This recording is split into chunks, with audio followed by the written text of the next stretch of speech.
প্রশাসনে বাড়ছে অস্থিরতা এবং ক্ষোভ। বিস্তারিত দেখুন অগ্রযাত্রা ডেস্ক রিপোর্টে।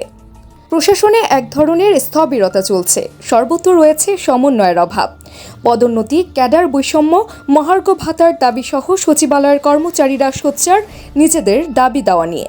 এর মধ্যে চলছে বাধ্যতামূলক অবসর, ওএসডি করা সহ ফ্যাসিবাদের দোসর শনাক্ত কার্যক্রম। এক শ্রেণীর সুবিধাবাদী কর্মকর্তা কর্মচারী এসব কর্মকাণ্ডের সঙ্গে জড়িত। এসব নিয়ে প্রশাসনে সৃষ্টি হয়েছে চাপা ক্ষোভ ও উত্তেজনা। এই উত্তেজনাকে বাড়িয়ে দিয়েছে ভূতাপেক্ষ পদোন্নতি।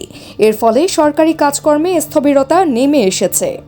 জানা গেছে, গত বছরের 5 আগস্টের রাজনৈতিক পট পরিবর্তনের পরে 8 আগস্ট রাষ্ট্রের দায়িত্বভার গ্রহণের পর থেকে ডক্টর মোহাম্মদ ইউনূসের অন্তর্বর্তী সরকারের সমন্বয়হীনতার কারণে গত 7 মাসেও কাঙ্ক্ষিত গতি ফেরেনি প্রশাসনে। সমন্বয়হীনতার কারণে বিভিন্ন মন্ত্রণালয়ের সচিব পদে নিয়োগ দেওয়ার পরপরই তা বাতিল করা হয়েছে। একইভাবে গুরুত্বপূর্ণ দফতর ও মাঠ প্রশাসনে ডিসি ও ইউএনও পদে নিয়োগের পরই তা বাতিল করতে হয়েছে।